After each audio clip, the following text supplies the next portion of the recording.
Hey, what's up, fight fans? If you thought Charles Oliveira was finished, you were wrong, dead wrong. Just 3 months after one of the most brutal knockouts of his career, the man they call Do Bronx walked into the octagon in Rio de Janeiro, not just to fight but to prove a point, and by the time it was over, everyone watching realized something powerful. Legends don't fade, they evolve. Tonight, we're diving deep into Charles Oliveira's shocking comeback, how it changed everything we thought we knew about him, what it revealed about Ilia Topuria, and the chaos it caused across the MMA world. We've also got updates on Dana White shutting down wild rumors, Islam Makhachev's intense coaching, and the emotional farewell of one of Brazil's greatest fighters. But let's start with the fall that made all of this possible. When Ilia Topuria knocked out Charles Oliveira, it wasn't just a loss, it was a moment that made fans hold their breath.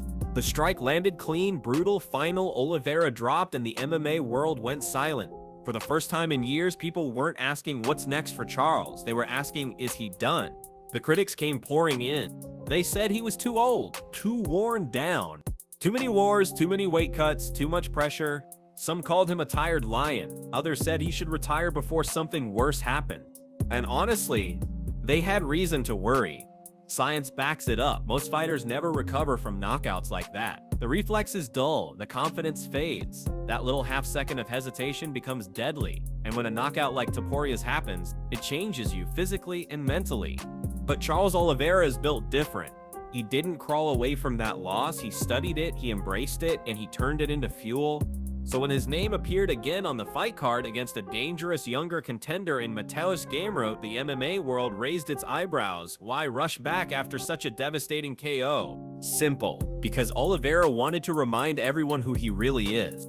And he chose to do it in the best possible place, home. UFC Fight Night 261, Rio de Janeiro, Brazil. The arena was shaking, the crowd was chanting Do Bronx over and over. And when Charles made that walkout, surrounded by his team, his family, his children, you could feel it. This wasn't just another fight, this was redemption. Gamrot, ranked number 8 in the world, wasn't here to play around. He's part of that new generation, fast, technical, unrelenting, the kind of fighter everyone said would dominate the next decade. Round 1 began with chaos. Charles came out aggressive, crisp jabs, heavy kicks, forward pressure. He tagged Gamrot early with a clean 1-2, forcing the Polish contender to shoot for a takedown. And that's where the fight hit dangerous ground, literally. Gamrot dragged Oliveira down, but Charles didn't panic for even a second. From his back, he immediately started attacking, throwing up a triangle, switching to an omoplata, constantly moving. Gamrot escaped, but not without paying the price. He gave up his back. Oliveira locked in a choke. Gamrot barely survived the round. But you could already tell this wasn't a broken man. This was vintage Oliveira. Round 2, Charles flipped the script. He took Gamrot down, passed his guard with ease, and once again took the back. This time, there was no escape. He tightened the choke, squeezed, and forced the tap. And just like that, Charles Oliveira had done it again. The first man ever to finish Mateusz Gamrot. His 17th submission victory inside the UFC, extending his own record, the most submission wins in UFC history. The crowd erupted. Rio exploded. It wasn't just a win, it was a resurrection. Here's where things get interesting. Watching Oliveira fight that night didn't just remind people of his greatness, it made everyone realize something else. Ilia Topuria might be even better than we thought. When Topuria knocked out Charles, critics said he only beats old guys. That Oliveira, Volkanovski, and Holloway were all past their prime. But look now, all 3 of those men are still winning, still elite, still dangerous. So maybe it's not that the veterans fell off, maybe Topuria is just that good. That's what makes Oliveira's comeback even more powerful. He proved he's still one of the best in the world, and in doing so, he gave even more credibility to the man who beat him. But more than that, he reminded everyone of something crucial. You can't measure heart, you can't count out experience, and in MMA, comebacks aren't miracles, they're earned. That win in Rio wasn't about rankings or stats. It was about pride, redemption, and rewriting the narrative that everyone else tried to write for him. And after the fight, Charles made sure no one would forget what's next. In the post-fight interview with the crowd still screaming his name, Oliveira grabbed the mic and dropped a bomb. Max Holloway, let's do it for the BMF title. The fans went insane. 2 fan favorites. 2 warriors. No trash talk, no gimmicks, just violence and respect. Holloway's response came quick. He laughed, smiled, and said, "I see you, bro. We heard the call out. My hand's healing. Let's make it happen." Even Dustin Poirier jumped in online tweeting, Charles versus Max for the BMF belt, that's the fight to make. Now here's what makes this so good. The two have history. They fought nearly a decade ago, but it ended early after Oliveira got injured. Back then, both were still climbing. Today, they're legends. And this time, it wouldn't be a question of skill, it would be a question of will. Fans everywhere started calling it one of the best possible fights the UFC could book. No titles, no drama, just two elite finishers testing each other's limits. Oliveira even said afterward, "I'm not here to talk, I'm here to fight. Max is a warrior.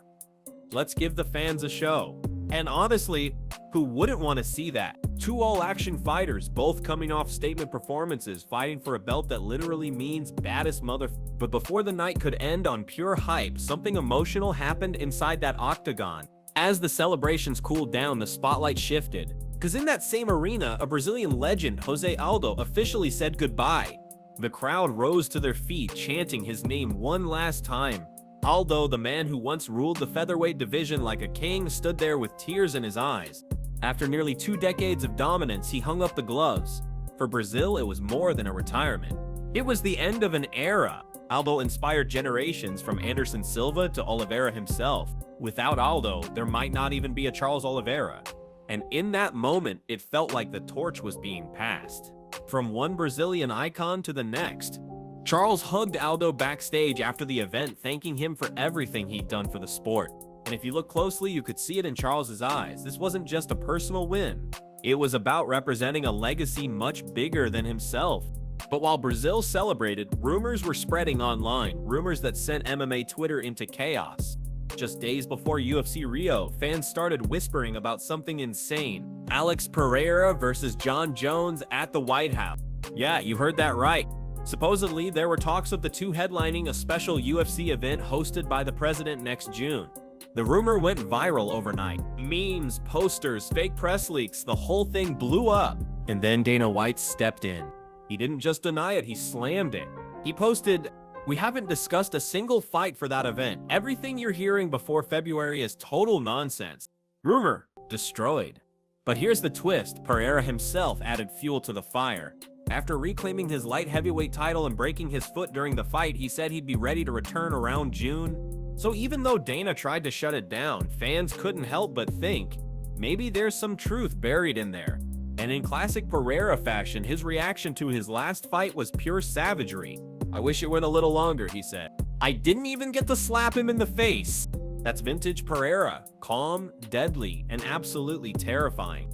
But speaking of terrifying, Islam Makhachev just gave fans a look at what it really takes to become a Dagestani champion. A leaked clip started making rounds online, Islam Makhachev in full coaching mode, and let's just say, the man has zero chill. In the video, Islam's teammates are on stationary bikes gasping for air, while he's standing in front of them yelling, "Faster, harder, don't quit." No excuses, no mercy. It's the same energy Khabib used to bring to the gym, the kind of relentless military-style training that made the Dagestani camp legendary. Whether it's wrestling, cardio, or mental toughness, they go until someone breaks, and usually, it's not them. Islam's intensity isn't just about domination, it's about building that unshakable mindset. You can see why that camp produces champions. They treat every session like it's a title fight. And if you think it's too much, remember, these are the same guys who turned the lightweight division into their personal playground. But while Dagestan was grinding across the ocean, a different kind of energy was brewing, one that fans couldn't stop talking about. Over in the UK, Tom Aspinall dropped new training footage and it was jaw-dropping. The heavyweight moved like a middleweight. Fast combos, slick head movement, explosive footwork. He looked ready for war. And Spinall has been teasing a return fight, and judging by those clips, whoever faces him next is in for a nightmare. Meanwhile, over in Armenia, Armen Tsarukyan decided to have some fun online. For his 28th birthday, he posted a trolling video that split the fan base. Half loved it, half got annoyed. But that's the beauty of Armen. Whether he's fighting or joking, he always keeps fans talking. And that's something the UFC thrives on: characters, personalities, fighters who make noise both inside and outside the cage. But through all the chaos, one truth kept echoing louder than anything else: the old guard isn't gone yet. And Charles Oliveira just proved it in the most brutal, beautiful way possible. Charles Oliveira's comeback wasn't supposed to happen. He wasn't supposed to beat Gamrot. He wasn't supposed to silence critics. He wasn't supposed to rise again after Topuria left him unconscious, but he did. And he did it with grace, skill, and heart. That's what makes fighters like Oliveira special. It's not just the wins or the records, it's the resilience, the refusal to be defined by defeat. When he walked out of that cage in Rio, surrounded by his family and fans chanting his name, it felt like a reminder to every fighter, every fan, every critic, you can fall, you can break, you can lose everything. But if you have the courage to stand up again, you can rewrite your story. Charles Oliveira isn't just back. He's better, sharper, hungrier, and now with the BMF fight against Max Holloway on the horizon, we might be witnessing the start of something legendary. Because sometimes the scariest fighter in the world isn't the one who's undefeated. It's the one who's been through hell and came back smiling. So, fight fans, what do you think? Does Oliveira still have another championship run left in him? Or will the new generation finally take over? Drop your thoughts in the comments, and if you believe in comebacks, if you love stories of redemption, then hit that like button. This is why we love MMA.